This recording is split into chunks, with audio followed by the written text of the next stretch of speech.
the Highway 14 traffic. It's awful. So we'll call this meeting to order. It's the Monday, July 13th, Washougal City Council workshop meeting. Rose, could you call the order, please? Councilmember Call the Greenlee. roll. Councilmember Greenlee. Here. Councilmember Shoemaker. Here. Councilmember Lindsay. Here. Councilmember McDaniel. Here. Councilmember Boger. Councilmember Freeman. And Councilmember Wagner. Councilmembers Freeman and Wagner both indicated they would not be here this evening. First item on the agenda are public comments. Any members of the public that would like to address council?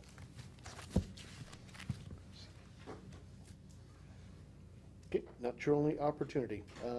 Next we have a presentation from the Camas-Washougal Economic Development Association. Paul, good evening.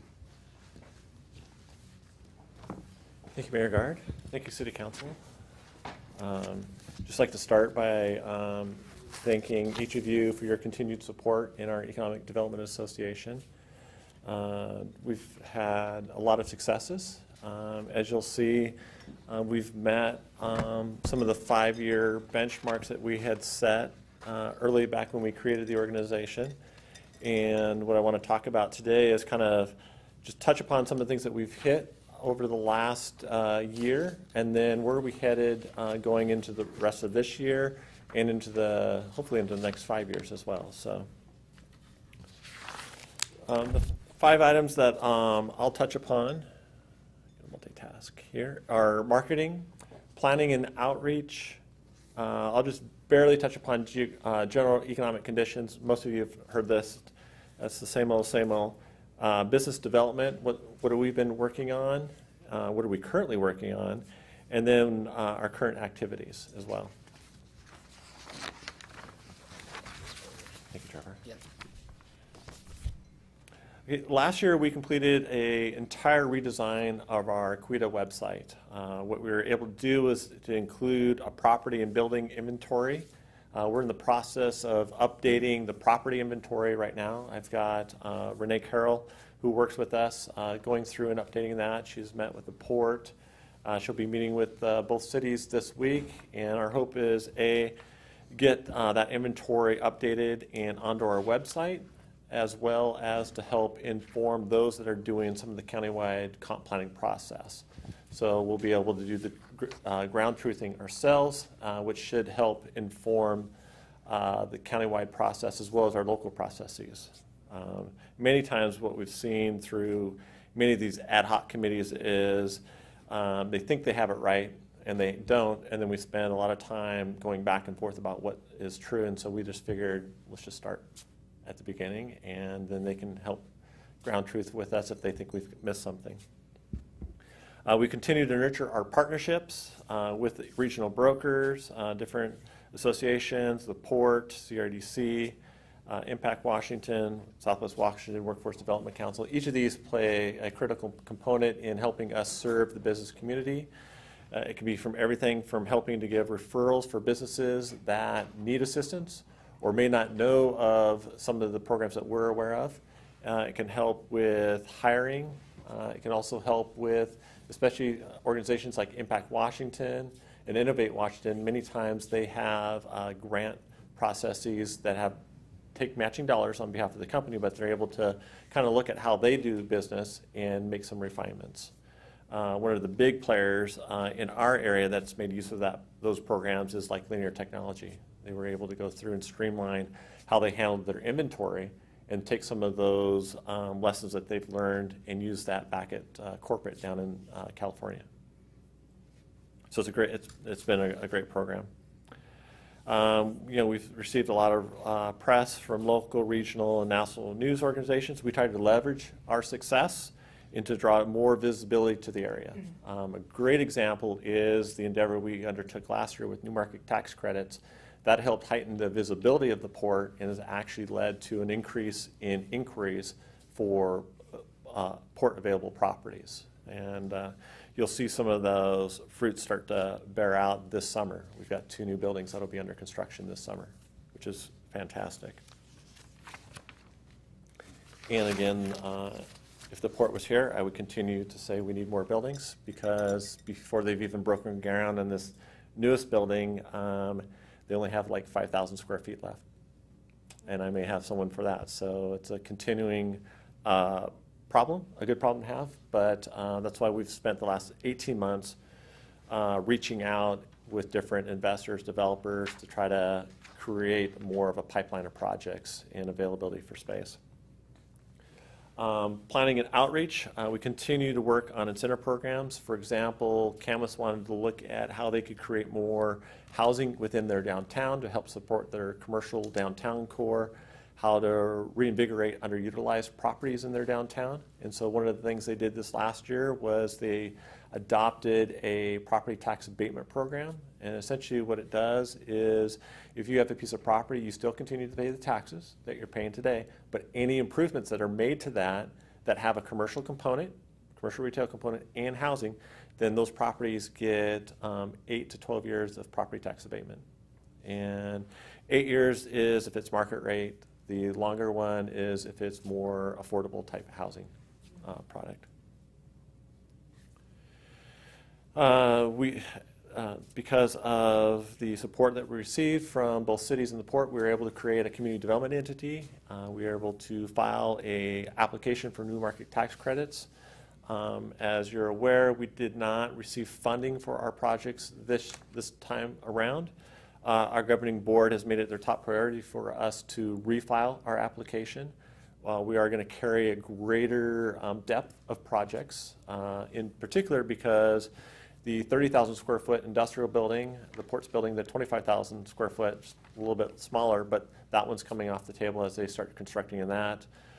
We've been working with another group of individuals for the 60,000 square foot building, and they're continuing to look for favorable financing. And so we have a need to start looking at other projects and try to continue to build our network with other CDEs and organizations for that favorable financing. We're assisting our partners in different planning efforts. Included a couple of years ago, we assisted Camas with the Camas Vancouver Innovation Partnership Zone. Because we are a partner in that extends outside the geographic area. We just have to show that there's a nexus. There's no money or anything, so there's not a real economic benefit at this point. It's a good marketing tool. Vancouver has seen, and Camas to a degree, has seen some increased activity based on the press they got from the Innovation Partnership Zone.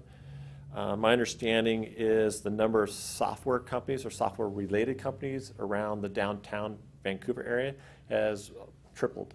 Now they started from a low base, so it's easy to say you triple over time, but they still have considerably more businesses there that engage in that activity than prior to having the Innovation Zone. We did a market study last year for the waterfront, try to answer the question, what are some of the feasible uses out at the waterfront, look at market timing. The bad news is the market wasn't quite ready when we did the study, but we have a sense of what probably would work based on market, based on what the community wants to see out there. I know that area continues to get attraction from the outside area. And our guess at this point, educated guess, is that we're likely to see something start to materialize in the next 12 months. If not, definitely within the next 24 months. We get lots of questions about the Black Pearl building. There is still market interest out there. It still has some difficulties along ownership. But from what I've been told directly is with the right user, a lot of those issues could be solved very quickly, which tells me that if there's motivation to get them solved, it'll get solved. Meet with other business and public sector organizations. Part of that's just to build our network, build a network with business leaders that leads with lead generation. And so many times, a lot of our leads come by word of mouth, and that's a good thing. So, we had a medical practitioner that's moving his business, and it was word of mouth how they got a hold of us, and they're looking at Washougal as a place to where they want to move their medical practice. Now, that means they're going to have to rebuild, obviously, because they're not here in Washougal, but They like the area, and this is where they want to try to settle and grow and build their business. We've got a lot of other businesses too I'll get to in a second. And then one of the things that we've really spent a lot of time with is assisting with site planning and bringing building space to the marketplace. Again, our biggest challenge right now is having space. Last week, I had an inquiry for 50,000 square feet. They need to move by October. We've only got one building that's suitable, that's under construction, and it's out at Camas Meadows. And we're trying to build a big enough network and working with the port so that we can start bringing in some private equity groups as well to start picking off some of the other properties, especially as we get into phase 2 and phase 3 of Stegerwald. We've got some other ones I'll hit in a second here. We all know the recession hit us in 2008. Our unemployment rate peaked around April 2010 at almost 15%. That's the estimate. Most guesstimates, because there's always an underreporting, was it probably was closer to 20%. And of course, there were some age groups that were hit harder. If you were young, individual without a 4-year degree, unemployment rate was upwards of 25%. So it's affected people in varying degrees, but everybody, it's safe to say everybody was affected. By about 2011, we started into this economic recovery.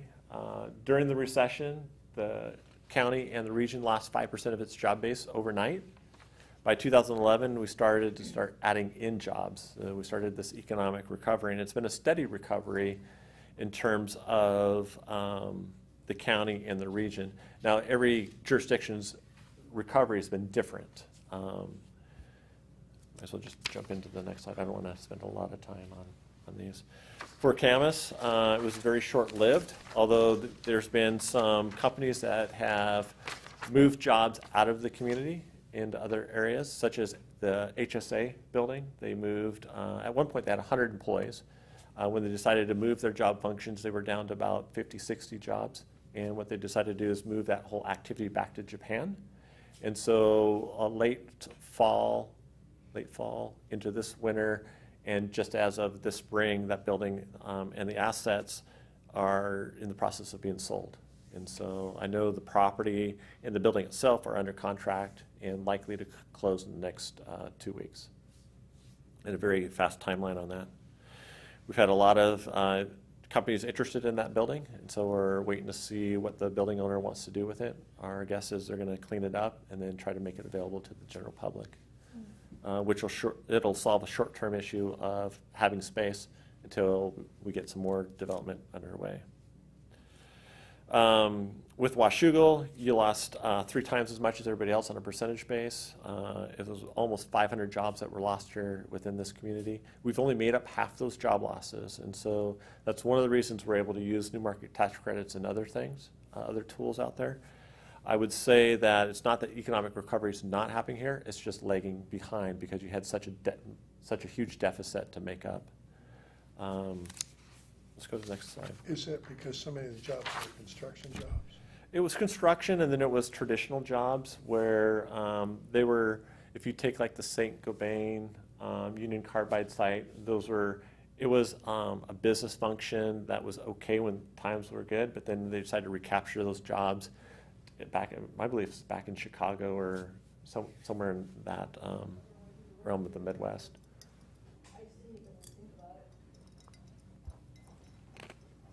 Now, it is true that most of, if not all, the port companies are very healthy to date, and some have expanded. We have a company that, there's a company out there that had excess space that actually helped a company from Camas that needed to move out of a building. It's a CMC machine shop. They have moved in, or in the process of moving in. They've got to be in there by the 20th of this month, so it's just around the corner. And that's some good paying jobs. I believe it's about 15, 20 jobs, fast growing company. And they're one of the ones that are trying to put a bigger deal together out at the port and try to build a bigger space because they're growing so fast. In terms of business development efforts, we work on a full spectrum of business development, everything from retention, trying to make sure the companies are here, trying to help those companies that are here, working with companies to expand, such as Samson Sports. They were in Camas, then in Washougal near Highway Fuel, and then back to Camas. They are now in the process of expanding, and they didn't know about the sales tax exemption on new construction. And so that's an 8.3% savings right off the top. And so they wanted to pull building permits this week. I asked them to slow down by a few days, and then they were getting their application here in the next couple of days. As long as the application's in before they pick up the building permits, they're safe. But it'll be a nice little savings for them that they can put back into the company. And the space that they're vacating, so they're just building right behind, the space that they're vacating, they already have 2 or 3 inquiries on. And that's just how tight this market is for most companies. Business development services include site location. It can include regulatory guidance. Many times folks aren't quite sure how to ask the questions when they're talking to each of the cities. So I'll work with Mitch here or Dave Scott here at the City of Washougal. It'll be Phil or Pete Capel at the City of Camas, and Dave Ripp, of course, and Kim over at the port. And many times they just aren't quite sure what they should be asking and what the scope of the project should include. And so we've provided a lot of good help in that instance. Incentives, permitting, workforce development, financing. I mentioned a second building that's going to be built out at the port. That's what we called Project Adhesives. As of last Friday, they closed on the property. And that's one where the city and the port were extremely, extremely helpful.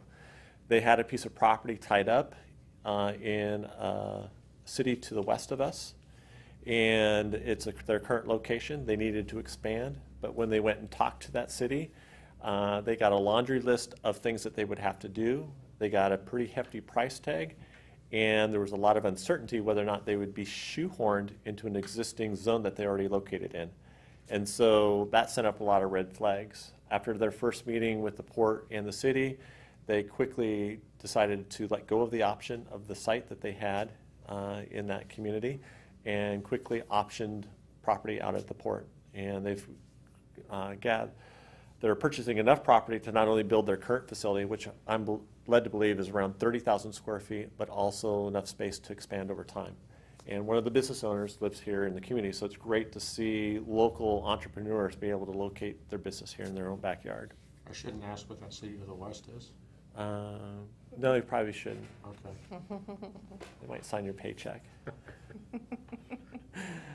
I don't want to rip on them. It's just, I understand. It's just, zoning changes over time, and you don't always capture everybody, and it just became a use that wasn't defined anymore within that zone. And so if you don't have a defined use, there's a lot of findings you have to do. You got to do director determination. Yeah, there's just a lot that has to be done. And most business owners just want to run their business. They don't want to be experts in real estate and land use. And so it was just a very easy process here. And so that's one that we touched upon, I want to say around February, March. And so they're closing now and want to make use of the same, potentially the same contractor the port's using, or at least make use of that same time frame of the developable envelope so they can capture some savings on their own site development. So it's great. And we'll have 2 buildings out there and hopefully 2 ribbon cuttings and so forth. We're still dealing with a lot of small to medium-sized businesses, so we still get a lot of inquiries. The medical practitioner, that's 500 square feet, so it's a very, very small business. It's still important, very important to us. But small, in most instances, is somewhere around 5,000 to 10,000 square feet. We still get a lot of those inquiries. Last year, we saw that increase to somewhere around 20,000 to 30,000 square feet in terms of most of the inquiries that we're receiving. And this year, it's actually increased to most of the inquiries that we're getting over the last quarter have been 40,000 to 60,000 square feet in use. Our largest user right now is about 100,000 square feet. And they wanted an existing building. It's not available to them. And so we're working with them on determining where their best location is. They do business with a lot of companies here in the Camas-Washougal area. That's what's driving their relocation, plus the more positive business environment that we have here. And for their line of business, it's a more favorable tax structure over here as well. The companies we deal with, everything from medical, most of that's actually device-related manufacturing. We have some research and development companies. We had a inquiry, even though we never assigned it a project name, we did get an inquiry from a startup biotech company out of Southern California. They were actually looking at a location here in Washougal to start up their business. They actually are already developing a product. They just needed to move out of Southern California to help that business prosper. It's one that we continue to track. No decision's been made, but it's always nice when companies like that find you out of the blue and want to locate here. For professional office, traditional manufacturing, and to a certain degree, we do get some inquiries from the retail sector.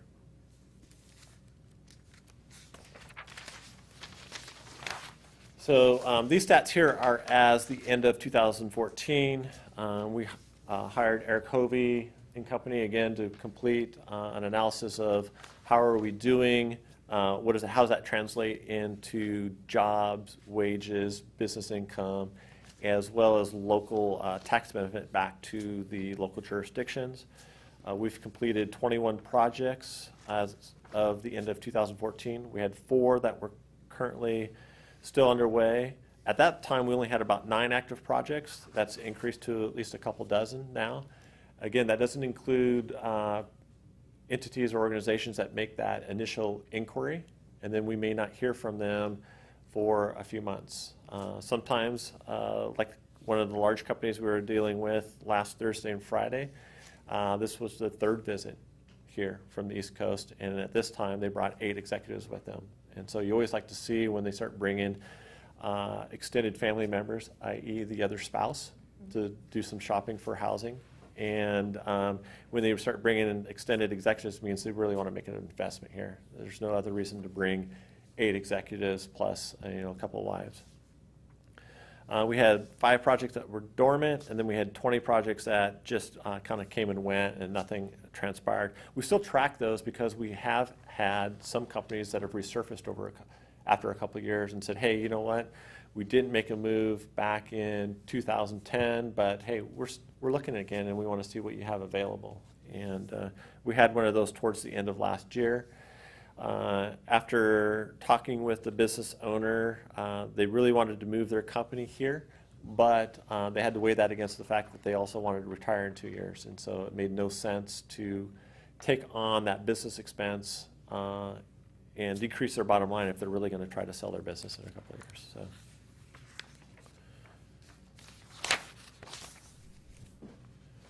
So what does this all mean? So again, Eric Hovey went and put together the analysis. The data gets collected from the firms that we help. So this isn't something that we just try to make our own guess at. They're providing us the information.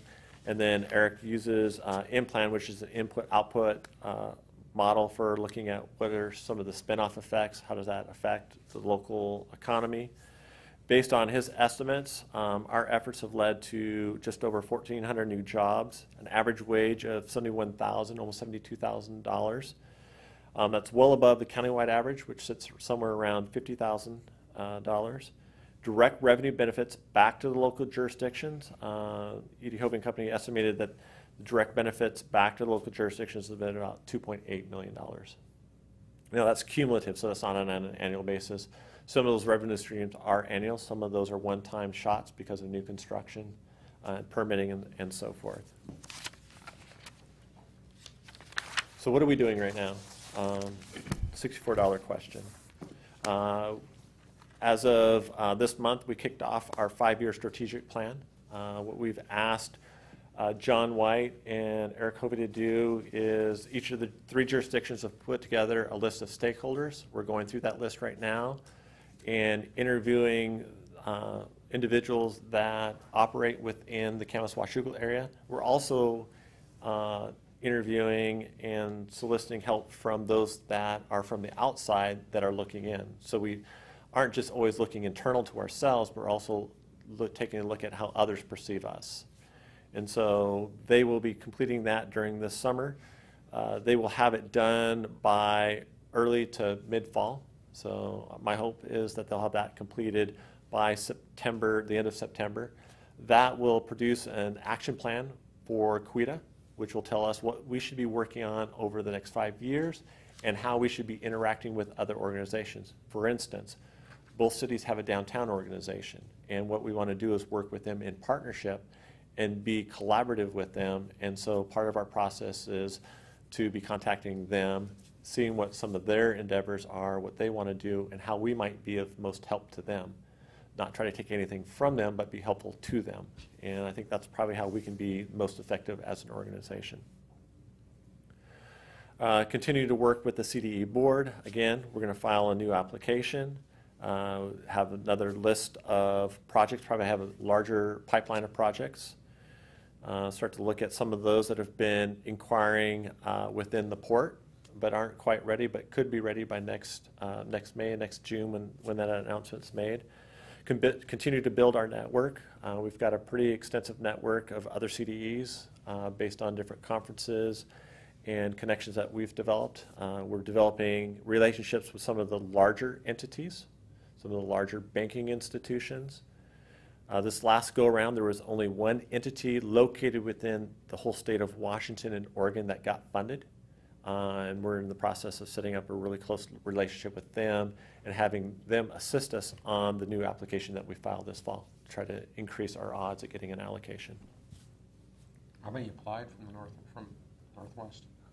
I think there was only maybe a half dozen. There wasn't a lot to begin with, but as you look over who received funding, almost all of those that did receive funding, less than 20% got funding, but those that received funding, over 80% were multi-state or national focus. Only, I think it was like 17% were locally focused. Those that were locally focused that got funded were really part of larger metro projects. So there really wasn't the quote-unquote small town type of funding. Excuse me, what did get funded? So we won't know exactly what projects got funded per se, because the applications themselves are what are funded, and it's like a business plan. And so all they do is within their business plans, and you don't get to look at everybody's application, that are all proprietary, but they put in a pipeline of projects, and then they try to increase their odds based on the types of projects they have. We know that one of the organizations in Southern California that received funding is doing a project in the Portland area, and it's a community project. And so we know those still are very attractive. There was a lot of activity over the last 18 months centered around hospitality, based on the network of folks that we're involved with. They're less excited about doing hospitality. They just think that market may be on the down cycle. It's not that those projects still aren't good. It's just for this type of financing, it's harder and harder to make the justification for it. And then we're also looking at, we've got kind of a multifaceted strategy. We're also looking at increasing our certification. So one of the things that was very apparent was those that had multiple financing tools at their disposal were the ones that were getting funded, whether it was directly through certification through the CDFI fund or whether it was a major financial institution. Having alternative forms of financing was very important. And so one of the things we're looking at is increasing the certification of the CDE. Again, typical project size is that 40 to 60,000 square foot. Again, our largest in terms of square footage is about 100,000 square feet. Our largest in terms of investment in jobs is a $35 million 200-job project. And if they do a new construction versus trying to reuse an existing facility, so we're still courting and we're still trying to make that convincing argument, Washougal is probably in the lead position to get that project. So that would be equivalent to like a Far West Steel happening in your own backyard. And so I met with them out at the port, out at Steigerwald last Thursday. Met with them again with Dave Ripp and some others Friday morning. They're very interested. They like the area. I think for the most part, they really like the Portland metro area. Clark County is where they're settling in on. It's just whether or not we can make the case that for them, a new constructed building provides them better current and long-term organizational use and benefit. And we're working, again, on multiple business parks. Our greatest challenge really is having space, and having space in these shorter and shorter timelines.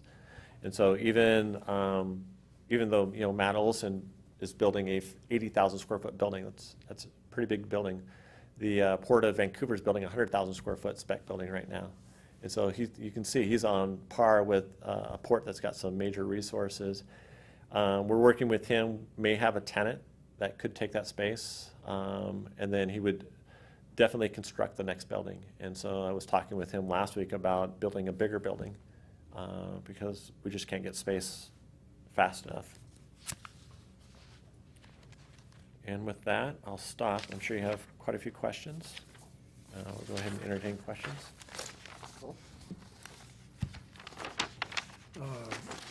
Back on marketing, I'm just curious. I see a lot of activity on LinkedIn of discussions of these kinds of things. Absolutely. Is that something that you engage in, or you? Yeah, I do. In fact, most of the time when we're doing business recruitment, the CFO or CEO sends me a LinkedIn request. And so it's our way of also continuing that dialogue and maintaining that connection.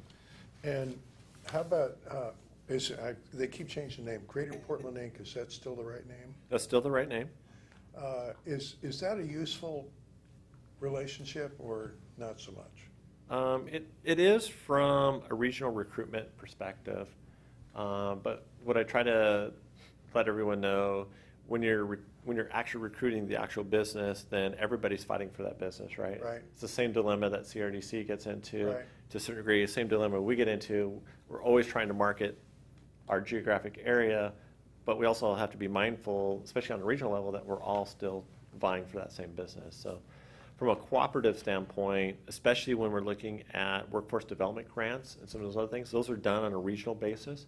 So those regional partnerships are very critical to make sure that those training dollars come here for our companies. We get, you know, a lot of local companies that get to make use of those grants. Yeah, and I mean, certainly from what I hear from the port, their biggest concern right now is how in the world, they have a lot more demand than they can fund. It's probably 10 to 1, the Yeah. demand versus what they're able to fund. Yeah, the more money, I don't know how you get it other than, It's got to be through private equity.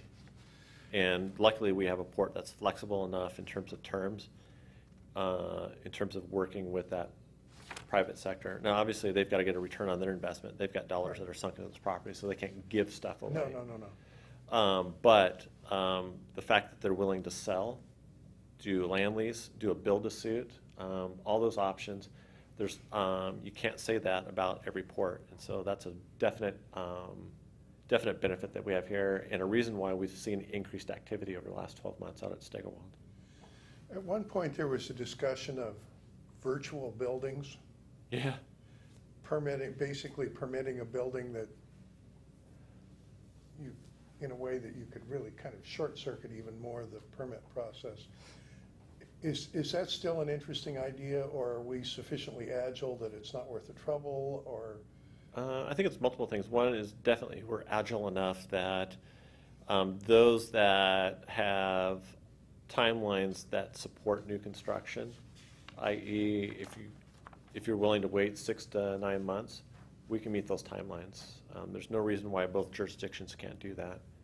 And that's very attractive, especially when you look at other areas in the metro area and they're looking at 24-month construction cycles. When we can say that we can deliver something in under a year, that's a huge benefit. And then also when you're looking at a piece of property, unless it's like the Port Steigerwald where it's permit ready, fully plug and play, storm everything, where you can just go in there and the only thing you're worrying about is grading and going vertical. And really not worried about grading, it's really just going vertical. Right. That's much easier to deal with. But with some of these other sites that we have to deal with, until you do all the studies, and you're going to run that simultaneously to any building permit you're running anyways, it's not really a feasible tactic. And then I'm curious, most of what I hear, of course, is industrial. The medical practice is what I call commercial. Mhm. Are we getting any retail interest at all? We're getting some, and I would say Washougal, to a certain degree, is getting an increased look at from larger retailers. Camas will continue to struggle in that, just because they're so close to the 164th, 192nd corridor. And so if you're looking at larger commercial projects, and they've got some properties, Right. but they're so close to that, you actually have to look at users that aren't already here and try to build projects that way. Washougal's far enough away that it doesn't have that same issue. Camas, when you're on its east side, it's downtown. And downtown, you just don't have the infrastructure to support stuff like that, so. Being farther away is kind of a mixed blessing. It can be, but people are finding you, so it's every now and then you still get the comment that, wow, this is way out here. But after they drive it 2 or 3 times, they quickly realize it's not that really that far, Yeah, especially if Mount Hood is right there. right? You know, That's tough great drive. scenery, right? And then we have as you're probably aware, we have an annexation coming up in the northwest part of town. Correct. That we will moratorium until we can figure out what employment center zoning means. I presume that you're working closely with Mitch and staff and thinking about what that means? I wouldn't say I'm working close, but I'm aware of the annexation, and I have talked to Mitch on a couple of occasions about the employment uses out there. Part of that, it's going to be from a policy decision too. What is it that you want to try to achieve out in that employment center area, coupled with having patience to try to realize that. And those sometimes are very hard things to do. Yeah, Because undoubtedly, you're going to continue to get pressure over time. You probably have current pressure to have other types of activities out there than what you want, and you just know that just comes with the territory. Yeah, and part of it, I think, at least my personal concern is that I don't want to go somewhere where we say, this is what we want, and that's totally unreasonable. For example, if we said we wanted a Ford automotive assembly plant out there, that's not going to happen. It's just not going to happen. Right. Not now, not ever. Right. And so a little bit more kind of consideration and information as to where are things going, what's feasible, what's reasonable out there. Is it mini stores or is it flex buildings? And that's the kind of discussion that I feel I haven't heard yet. Okay. My gut tells me it's going to be more flex type space out there. Also, it's not something that's going to happen overnight. No. But I think it's realistic that, especially when development starts to kick off north of Lackmus Lake, that it can capture some of that activity as well, because it'll be very visible at that point in time. Thank you. Other questions for Paul? Dave? Dave? I noticed that states with reasonable business environments that encourage businesses that suffered the most during the recession are doing the best during the recovery in terms of adding jobs. Absolutely. Why is Clark County not sharing in that? We're not even doing as well as the state of Washington is. That's a tough thing to answer. So Seattle's always been a big activity center, and it's in certain degree driven by Boeing, to a certain degree by Microsoft, and so forth. It's had a lot of outside money, quite frankly, that's come in. You've got Amazon, you've got other companies. We've got a client right now that's in downtown Seattle across from Amazon and spends $140 a square foot for their space. Around here, people would be happy to get $20 a square foot. So you just have a higher activity level that's happening there. Clark County is still fairly small, and we get overshadowed to a certain degree by Portland. I think as, I shouldn't say I think, I know for a fact, as Oregon, especially in the Portland market, it's so hemmed in with a lot of their other policies, it's much more difficult to get around. A lot of those companies are increasingly taking a look over here because of more positive business environment. And then California, I would say this year we've had several-fold increase in inquiries from Southern California and the Bay Area because of the pro-business environment here in Clark County. And so our activity has increased significantly. I know some of my other counterparts in Clark County, like CRDC. I was talking with Denise last Friday, and we're working hand in hand on over a half dozen projects where Washougal's in many cases the front runner, and she's got a caseload, and there's a state ADO for Clark County. Her caseload's 40 projects right now. So the more that we can stay pro-business, the more that we can keep some of the regulatory environment at bay. It doesn't mean that we're all trying to dirty water. It's not that we're trying to pillage the earth, but having some reasonable expectations and being mindful of that, we're going to continue to be looked at, and we'll continue to see those opportunities. There's a lot of factors that go into it, into a site location. And I think really, honestly, from our perspective in the Camas-Washougal area, most of the opportunities we lose is because we don't have space available. I've got a question on something you commented on, and then I've got a comment on something Okay. that you commented on. Who's going to solve the problems with the parking lot at the Black Pearl? And if you would spend 10 seconds giving me an answer on who the players are. I don't need to know about the process or what's going to take place or anything else.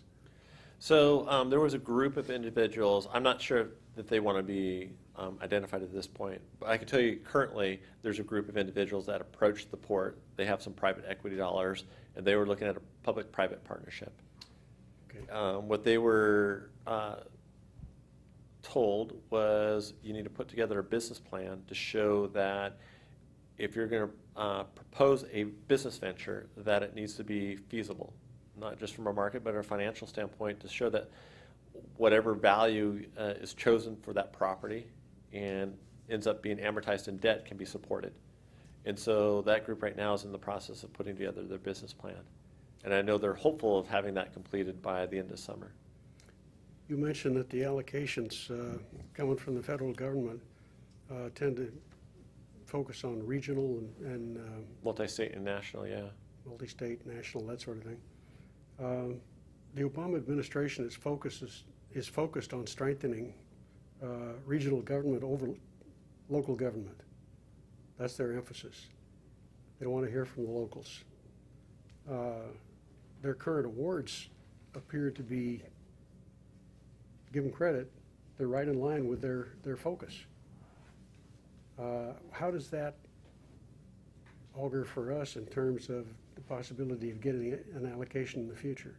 So one of the strategies that we're employing right now is really to team up with CDEs that have a good track record of getting annual allocations and being able to not only carry the projects within our own pipeline, our own application, but also have those supported on their applications as well, so that we can partner with them in trying to get these projects to fruition. So the strategy really is to be a partner with the national and multi-state entities. Seems like a reasonable strategy given the situation. We've got some other strategies that we're exploring right now that would actually help us create a greater presence and a history in terms of being a CDE. So there's a lot of opportunities out there, a lot of doors that folks have opened up for us, and we're continuing to explore. And we're going to spend the next 2 months putting that together and refiling an application. So it is a top priority of the governing board. And to date, they've provided some great funding. We've gone through, did all the legal work for the CDE that was required.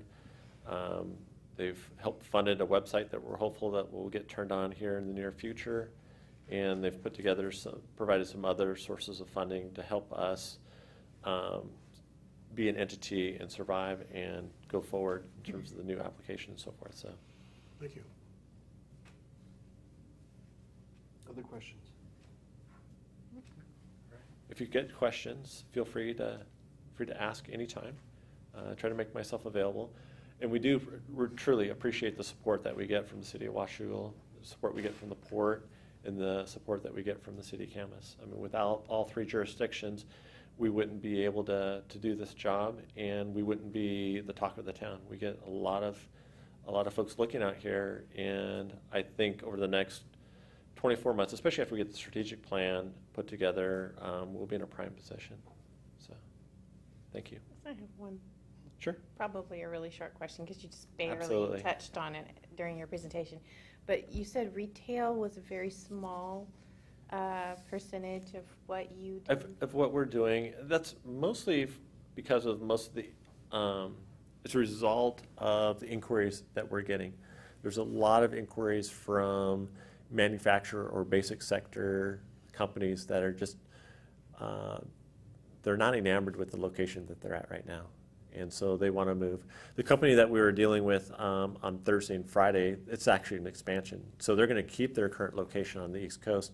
They're just looking to duplicate what they do and put their presence here on the West Coast because of some of the customers they have and make an increased investment. So it's really just more of an outcome of the types of inquiries we get. We still get professional office and so forth.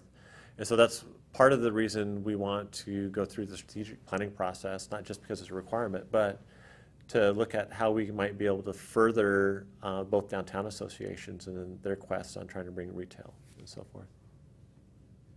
Well, I think one of the problems we have, though, here is we don't have enough retail or restaurants. And I thought that was... It's probably more of a function of perceived critical mass. And so I know there's been some discussion about doing a market study and so forth. I told Dave I'd touch upon this, so I'm glad you brought the question up. That was my next question. I think it's more beneficial to do a strategic plan. And you can do a market study. Market studies are really best for if you have a company that's looking to do something right here and today, because they have such a limited shelf life, because things change very rapidly within the marketplace. It can help you identify where you're at today, and if you know where you want to go, what steps through a strategic plan you need to undertake, what actions you need to undertake to try to get to where you want to be. And that's kind of the process we did over 10 years ago in downtown Camas. Was, it was pretty much a ghost town. We had some good anchors, we had some good infrastructure, but folks weren't quite sure where they wanted to head. And so instead of just doing a market study and saying, well, you could go contact these types of companies, it was really more strategic and had an action plan at the end of the day. So there were action items where that downtown association was the lead, and in some cases was support. And it had some defined items that the city would undertake and items that other community partners would undertake, and really helped solidify what it is, help define what downtown was at that point in time and what steps needed to happen to get to where it needed to be. Now, it happened much quicker than any of us anticipated.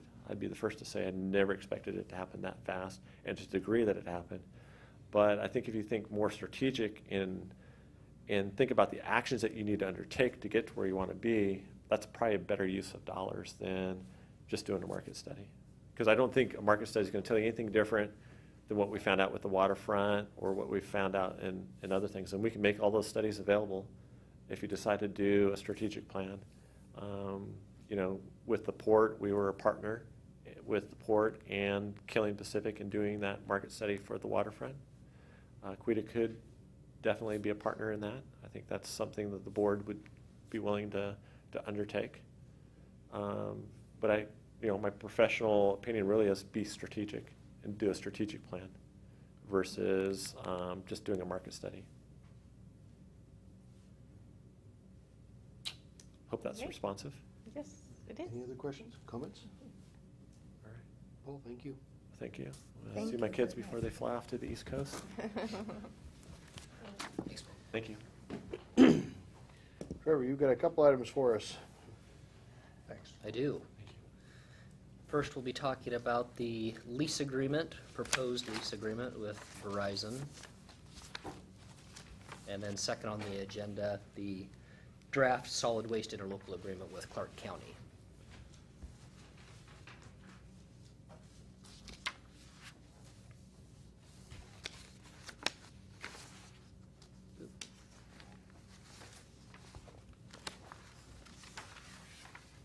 Which one do I need to hit up there, Rose? The box? Thank you.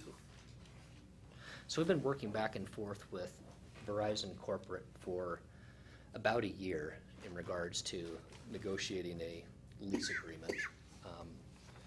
They did some diagnostic and some trial and error at our 44th Street Reservoir, and for those of you that are not familiar with the water tower for that specific section of town, it's up at what we reference as Mount Norway, which is right at city limits. So it's a water column that's 100 feet tall, and the vessel holds 500,000 gallons of water. So in our conversations with Verizon, the elevation at the top of the tank ended up through their diagnostics and all the analytics that they perform being a preferred elevation to expand their service portfolio, especially not only within city limits but beyond, as you'd imagine, outside the urban growth boundary and towards the Washougal River Basin. So they're proposing to install an antenna, permanent structure on the side of the reservoir, and then there's also the control unit that is on the ground for them to be able to make adjustments to that specific antenna. How tall is the antenna? The antenna is about 4 to 5 feet. Historically, they've been much taller. They've brought the size of those antennas down much further with technology. They've already got one up there now, about That 5 one- feet tall. Yeah, the current one is for our current SCADA equipment, which is our supervisory control and data acquisition, our telemetry, to be able to change the set points in the reservoir. So what you see up there existing is Washougal infrastructure, public works. So it would be installed next to that. Okay. So it went through a type 2. What was being proposed from Verizon necessitated a type 1. We wanted to go type 2 to have a little bit more scrutiny on the process. Notified parcel owners that directly abut this specific parcel to let them know what's being proposed. And so those letters were sent out. We didn't receive any specific feedback, but they were notified of the intentions of what's being proposed. So in working the agreement extensively through the city attorney's office as well as Verizon Corporate, both attorneys have come to agreement that what's being proposed is fair to both parties. So the highlights of the agreement is an initial payment of $3,000 to be able to access the site and a commitment from Verizon's perspective. The lease term is 5 years with an option to continue, additional 5-year lease with the 5-year term extensions, and that can be canceled by either party. So initially, the annual payment is just under $16,000, and then there's a built-in escalator over the life of the lease.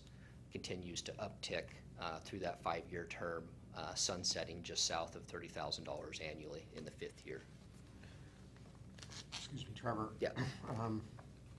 Lease can be canceled by either party during the lease term, so we could just be 2 years into this and say, take your equipment down, we're done. There is a notification period.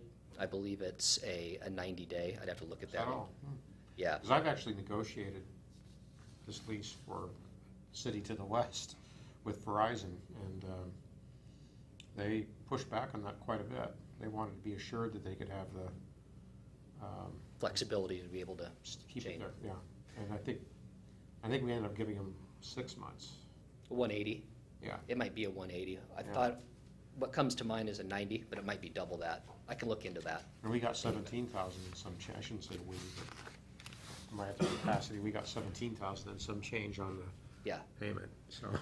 So in trying to get, capture what the market value is, there's always different scenarios and circumstances as far as negotiating these. So we did have conversations with a partner to the west, Camas, as well as Vancouver. Depending on the infrastructure, it really drives the actual value of the lease specifically. That's pretty close. It's pretty close, and with the built-in escalator, it continues to go up as far as skin in the game is being committed to the project and ultimately to the contractor agreement. Is this a cell phone tower? Yes, So it'll serve cell phone users in the area? yes. It's not, Switch to Verizon. it's not a cell phone tower, it's a cell phone antenna that'll be attached don't to need to our build a tower. reservoir. So the tower essentially is already built because we constructed the reservoir. So we've already established So is this a transmitter or a receiver? Both. both. Okay, that's what I'm interested in. I live 250 feet from this thing. So if I'm not in the initial dead zone, I should get better reception than I do from Sprint up on that hill. There's definitely dead spots on that hill, depending on your service provider. Not only yourself, we actually moved, golly, 4 or 5 years ago, with police and fire. We had AT&T running the computers on board all the rigs and the cars, which was sporadic at best. So we moved to Verizon air cards, which have much more reliability here because of the infrastructure, and this will just increase that as well. That valley to the west of Forest View is the biggest dead zone in Washougal. Mhm. This will cover that. Potentially. I didn't look at their diagnostics and analytics specifically to see what type of enhanced service they could provide. Obviously, getting to this point in the negotiations, there's got to be significant return on investment to be able to move forward with the project. But I could follow up on that I as think far it's- as their baseline, how they're serving it currently, and how they propose to improve it. I think it's a 360-degree antenna for reception and transmission, isn't it? Typically, they are. Yeah. Yep. Depending on where they're installed.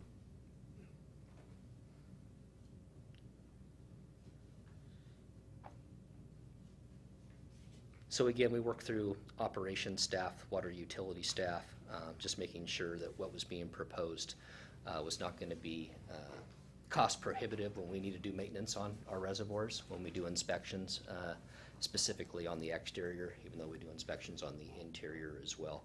So we just wanted to make sure that when we do prep and paint or any type of other improvements or maintenance, that this isn't going to be an issue. And so we did work that through operations with water utility staff. And also part of the site plan review, the review process, we had conversations about being able to screen the at-grade pad. Lots of times with these antennas, they'll either be a small building or a control panel that's covered to be able to access to make adjustments to the antenna or to be able to troubleshoot the equipment on site, which would be inside the existing fence that is there. So, and again, working through this in regards to future maintenance and repair, we just wanted to make sure that that antenna could be removed, put on a temporary pole for us to be able to do our maintenance and then refastened. Does the money from that go into our general fund? Goes into the enterprise fund for 401, the water utility. Nice try. So it's hard to see here, but you can see the existing water column on the left side of the schematic and the existing buildings that you see to the north and to the south are actually residents in Forest View subdivision. What's proposed that is hashed out in gray is about 800 square feet. That would be part of the lease, not only for the infrastructure that they need for this antenna, but for future potentially. And then also there's an easement that's associated with that as well, so they can have a shared lock with us to be able to access their equipment, make sure they meet all the credentials for accessing a public water facility. And then there's also tie-in to existing transformer and a few other infrastructure improvements.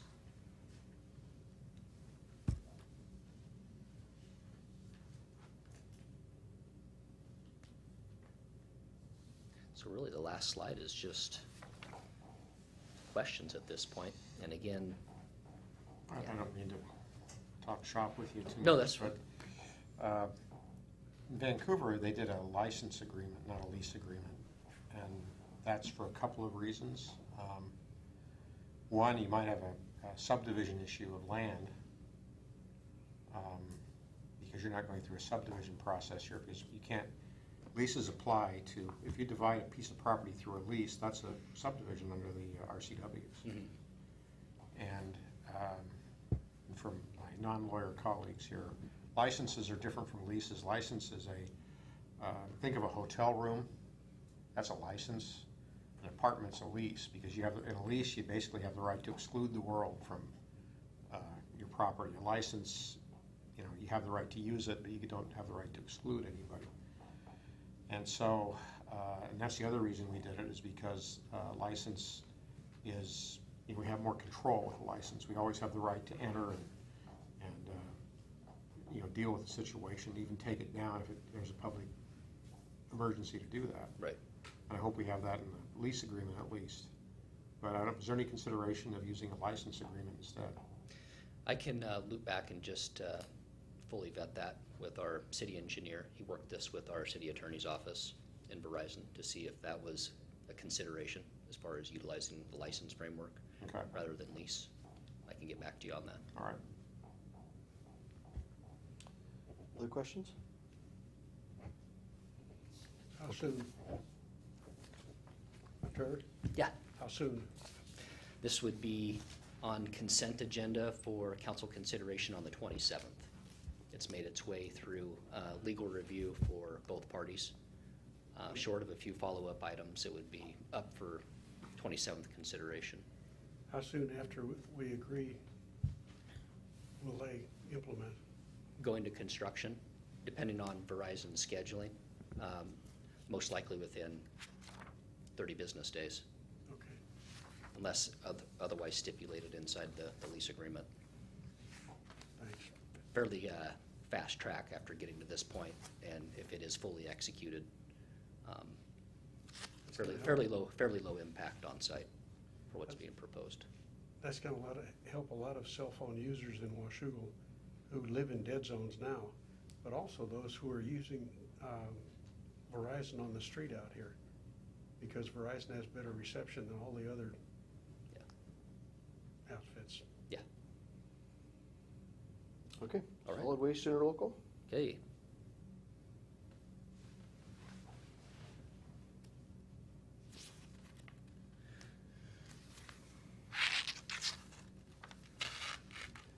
All right.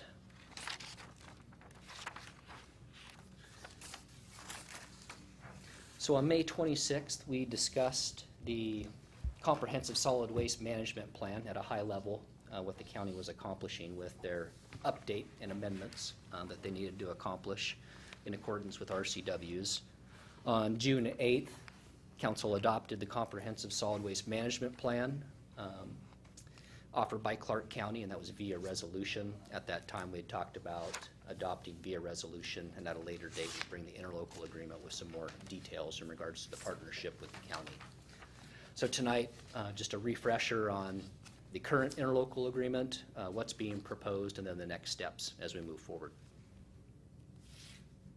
So again, longstanding partnership with the county dating back to early 1970s in regards to solid waste. Wasn't always titled that, was garbage. That's been multiple revisions with solid waste and recycling over the last couple decades. And the revised code 7095080 regarding providing those services within Washington State, and the county being the designated solid waste handler. So again, adoption of the comprehensive plan on June 8th and moving forward towards the interlocal agreement update. So the current agreement was updated and executed in 2006. Prior to that, there was a 12-year period where the 94 agreement lived. So the current agreement would have sunsetted next year in 2016, and specifically interest in regards to Section 10 of the current agreement, which is really an option to own the transfer station. When the original interlocal agreement was executed in 2006, the transfer station was not in full service.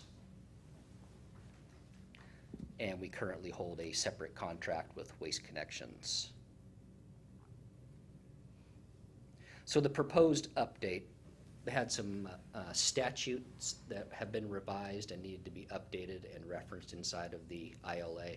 So specifically from EPA, from the feds, Washington Ecology's had a few revisions, and DEQ, environmental quality changes in regards to Oregon as far as landfill sites and exactly where that solid waste makes its final destination to. The term of the agreement, so you'll see in Section 3, it's been extended through 2021, and there's an opportunity to have automatic extensions unless terminated by either party. In 2006, the original Solid Waste Steering Committee did not exist, so this is a new section that's being proposed. The partners in solid waste within Clark County are offered a seat as a steering committee, in essence. So the Public Works Director and City Engineer, or their designee, have an opportunity to meet on a monthly basis and provide feedback in regards to the county councilors and making recommendations on specific improvements, not only programs of the solid waste management, but also for infrastructure as well. So Section 10, the option to own the transfer station, there's no revisions. This was really our focus from a staff perspective, and working this closely with the city attorney. We work closely with Steve DiGiulio with Foster Pepper over the whole interlocal agreement for legal review, but specifically Section 10 to be able to have flexibility into the future, to be able to opt in and make revisions to how the transfer station perform services. So the county still acknowledges that the city entered into a separate agreement with Waste Connections. The contract between the city and Waste Connections was originally executed in 2009. It's a 15-year term with 5-year renewals.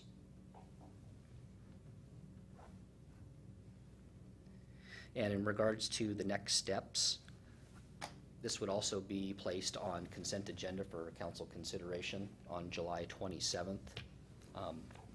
We have worked closely with the Department of Environmental Services within Clark County, their attorney's office, as well as our city attorney's office, to offer up the updated solid waste ILA that we feel is in the best interest of the city of Washougal. With that, any questions in regards to the proposed revisions and the ILA making its way to council on July 27th for consideration? No, looks fine. We did mention last time, I think there was inquiry when we workshopped the comprehensive plan about the specific terms of the transfer station opt-in. I did have a conversation with Eric Rana with Waste Connections earlier today. The Exhibit C as part of the contract with Waste Connections was fairly vague in regards to the flat line depreciation schedule for the transfer station. He informed me today that the initial investment in 2007, I believe, was right at $2.3 million to put the transfer station into service. And the depreciation schedule is right at 1.4 to 1.5 million as far as that asset. So there has been some depreciation. So continuing to follow up on that to make sure that that exhibit is concise and clear in regards to moving forward and negotiating contracts with Waste Connections or other vendors into the future, and still have the flexibility and reserve the right to opt in if that's something that staff recommends or council's interested in doing in the short or long-term future. Trevor, from your experience, why would we ever want to own that transfer station? Well, it really was not a consideration when it went into service, just with, I guess, core competencies in solid waste management. It's always been historically provided by the county via contract through Waste Connections. As you know, to the immediate west, Camas has provided that service for several years. I don't know exactly for how long. Some of the options of opting in is really the revenue options and backing out the overhead with the ongoing operation and maintenance to run the facility. If that was something we were gonna take into consideration to sweep into our portfolio and not perform that via contract. We do have specific criteria in the contract or agreement with Waste Connections on tonnage reports and the revenues that we recognize on a monthly basis. Specifically what's generated in Camas and what's generated in Washougal as far as solid waste and then recycling material. In conversations I've had with our finance director, it's right around, I think, $10,000 to $11,000 monthly, $120,000 to $130,000 annually, just on the tonnage and the requirements for reporting that and paying those tonnage fees. Is Waste Management doing a good job for us? Waste Connections? Waste Connections? That was the first question that was asked when I reached out about the flatline depreciation schedule. Just giving further context of working the interlocal agreement with council and the question coming up of our current contract with Waste Connections and how that arrangement is working. From my perspective, above and beyond the services that they provide on a daily basis throughout city limits, even more so with special events and a lot of the things that they do in the community, I really think they do an outstanding job. Having the transfer station locally is a huge asset. I hear that on a recurring basis, just being able to utilize that facility for recycling or whatever it might be. Is Waste Connections a subsidiary of Waste Management? Ooh. Well, the No? Waste Connections is, you're talking about Waste Management on the other side of the river? Is that what you're No, referring to? the national firm. Yeah, that's a national firm. They're independent firms. Waste Management is easily 10 times the size of Waste Connections. I could look into that and see if they're a subsidiary of Waste Management. I was interested to find out if they're just a local outfit, in which case they're probably No. better, They're or whether headquartered, they're part of a larger effort. no, they're Larger headquartered down in conglomerate. Houston. Larger Southern conglomerate, I California. believe. Okay, Houston. that's what I thought. New York Stock Exchange traded stock. And it's called Waste Management on the exchange, right? Waste Connections. It's called Waste Connections, okay. Because Waste Connections, Waste Management, and Brandon Ferris, right? Those are the big three. Yes. I just wanted to observe, having used both our transfer station and the one out in north of Orchards and the one west of Vancouver, ours is much cleaner, much quieter, doesn't smell nearly so bad. So Waste Connections is doing a great job out there. It's one of the nicest properties in the Port Industrial Park. Yeah, they've got a premium spot there for sure. But as far as the actual traffic and the larger vehicles and hauling garbage and everything, I think it's located appropriately. As far as the hauling aspect of it goes, aren't we pretty much, we have basically two choices. Waste Connections are doing it as a municipal service, right? Because of the way that, As far as putting it out for bid. right, potentially. Public Utilities Commission, or whatever it's called, I forget what it's, Yeah. WUTC, has allocated this area to Waste Connections, as I understand it. Is that correct? I'm not certain about that. I can find out. As far as the, I mean, we can't have competing hauling services in one area. I thought that, no, it's under the same umbrella, I believe, as far as the county's comprehensive plan. I think They do. we were going to opt to purchase the transfer station. Waste Management's over there, aren't they? Well, they have There's competing services in the same. There's specific criteria and a transition period where we would still uphold the current tipping fees and everything under the county's umbrella until the contract sunsetted. So I'm fairly certain it all falls under the umbrella of the county's contract, even though we have a separate Okay. agreement with Waste Connections. But as far as competitive bid, and if there's any other players or power players as far as solid waste in Clark County, I'm not certain of that.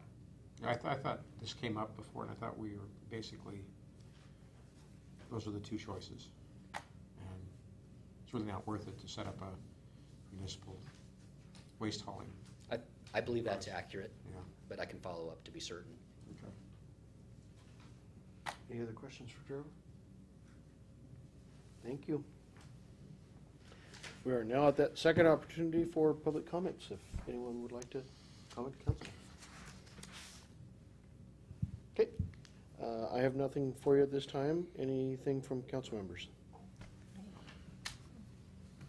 Okay, then we will stand adjourned from this meeting and meet back here at 7 o'clock for our regular council meeting, followed by the Transportation Benefit District meeting.